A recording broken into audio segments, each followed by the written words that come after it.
Good morning, or good evening, depending on what time you are watching this video. So today marks the official start of our biology course. I am so excited to teach you guys all. So before we go a little bit more into this biology course, I want to give you a brief introduction of myself. So my name is Rishi Dash. I currently go to Uplift Northwest Preparatory, and I am in my junior year. So now that I have completed that, I want to give you a little quick reminder and suggestion to those who haven't taken the chemistry course yet. So before you take the biology course, I highly recommend you take the chemistry course. Chemistry is very involved with biology, and some of the properties that occur and some of the characteristics that occur can only be understood if you understand chemistry. So that's that, and now I will get into our actual biology lesson today, which is about the chemistry of life. So the chemistry of life is all about these two sole chemical compounds that essentially make up all living beings. And that is base water and carbon.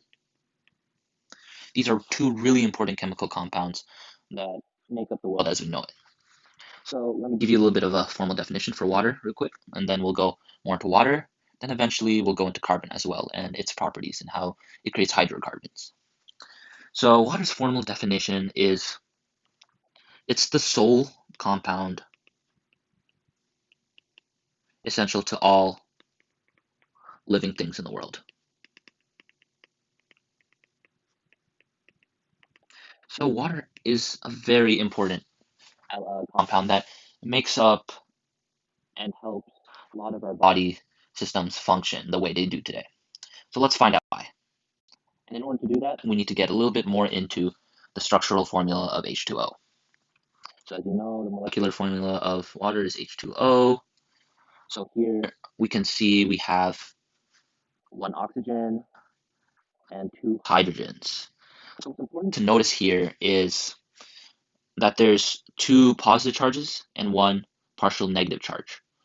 So there's also another thing to notice is there's actually two lone pairs over here. And why that's important to notice is because of the electronegativity difference between hydrogen and oxygen. It's important to notice because this electronegativity difference allows oxygen to hog all lone pairs, which also creates an enormous amount of polarity. And so this creates an enormous amount of polarity for for this for the chemical compound of water. So now that we know a little bit about the structural formula of water, how the electronegativity difference between hydrogen and oxygen allows oxygens to hog all the lone pairs and create this partial negative charge, and allows hydrogen to maintain a partial positive charge on the other side. And as you know, this creates this electronegativity difference, creates this polarity. And one thing to also know, if you haven't taken the chemistry course, is polarity can easily be defined as the asymmetrical distribution of internal charges. So essentially, you can basically see here in what H2O, in this very important compound of H2O, we can see that the charges aren't distributed effectively. Here we have two partial positive charges and one partial negative charge, which is creating this polarity. So now that we know a lot about water, let's go into a little bit more about how water interacts with itself. So when water interacts with itself, as we saw, water has a high polarity. So very polar molecules, these very polar molecules, they interact with each other because of these partial negative and partial positive charges created by water. So here we can see that this S minus will attract to this S plus. You can see that this S minus will attract to this S plus. This S minus will attract to this S plus. This will connect to this. So all these high polarity molecules form what we call electrostatic interactions. electrostatic interactions. And when an abundant amount of these water molecules have electrostatic interactions, it creates what is called a hydration shell. And this is what you can see over here in the hydrated sodium ion. Basically what's happening here is the solvent is obviously sodium and the solvent's actually water, and here we can see the solute, which is sodium, is dissociating because of the electrostatic interactions between water. Water is essentially creating this hydration shell. It's surrounding sodium and creating dissociation. That's what they call it. It's dissociating, which is another word for it's essentially breaking apart the atom to form ions.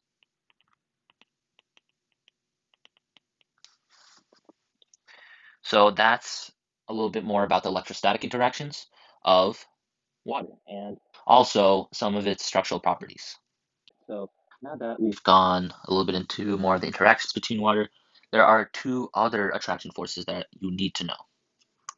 These two attractive forces are cohesion and adhesion. These are very important attractive forces, and as you can see here in this picture, these attractive forces sometimes create what we call surface tension. So surface tension is it's a phenomenon that occurs that results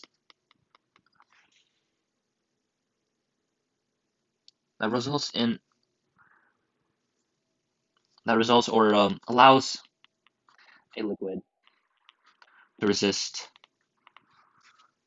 the rupture when placed under tension or stress.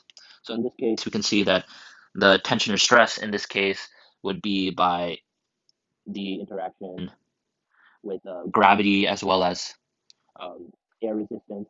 These are essentially the tension or duress placed on these water molecules. So the reason why surface tension occurs is because of what I said before, cohesion and adhesion. So why does this specifically happen? So cohesion is what's known as basically it's it refers to the traction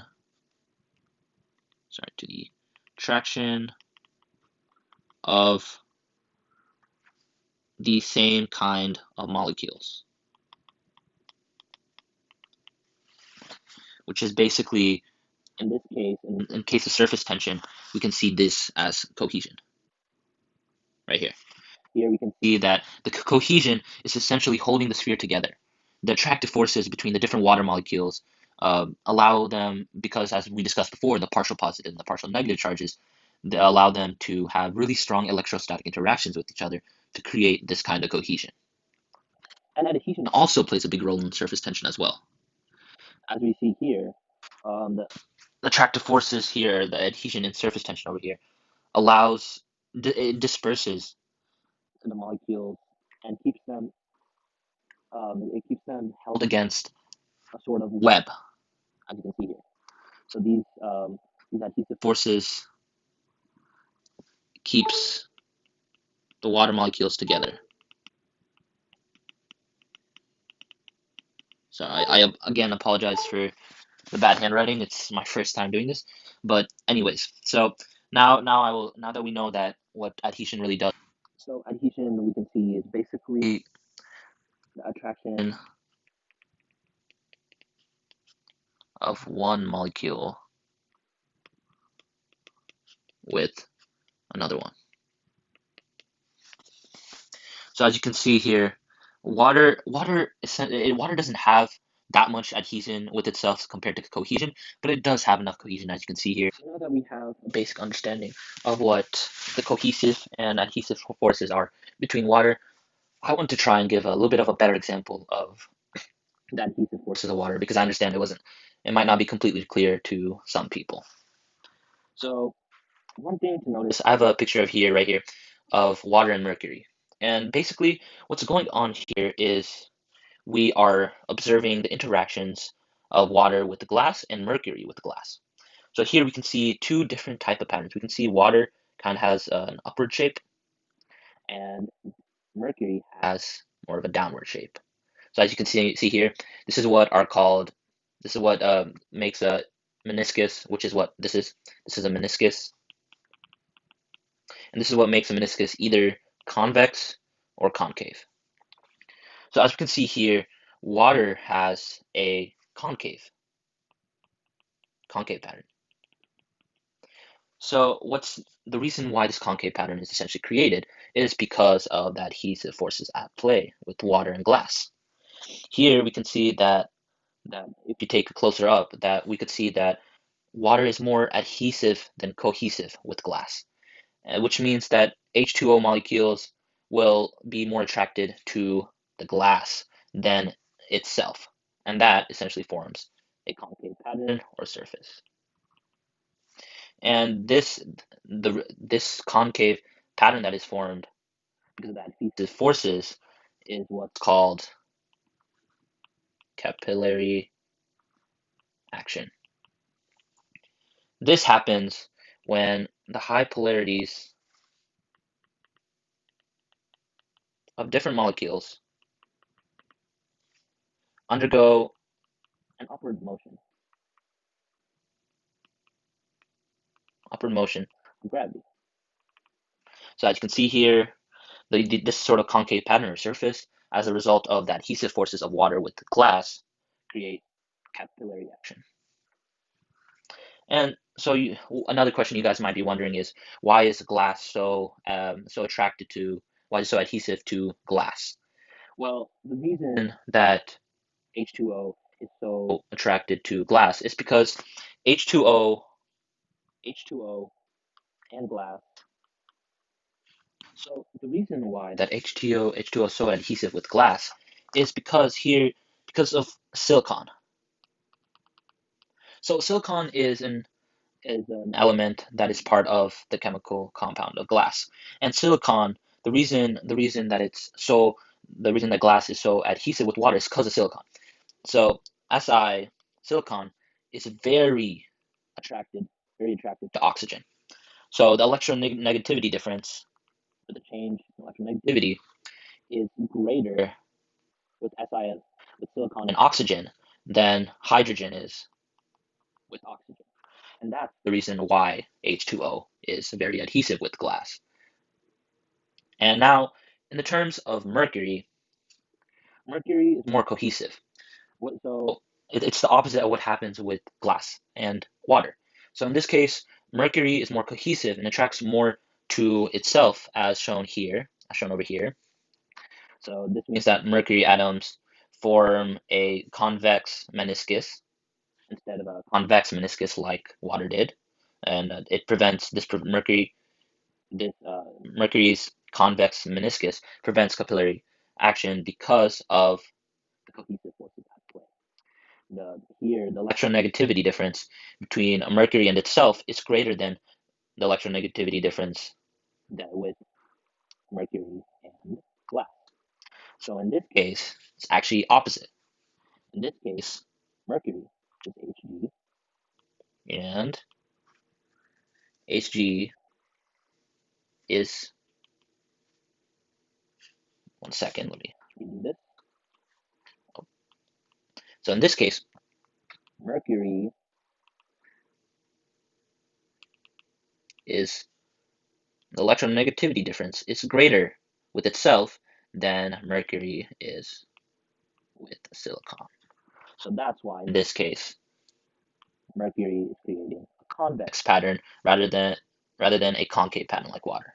It's because of that adhesive forces that are play and electronegativity difference between H2 and glass that creates a concave meniscus, while in this case, the electronegativity difference is less with the interactions between mercury and glass.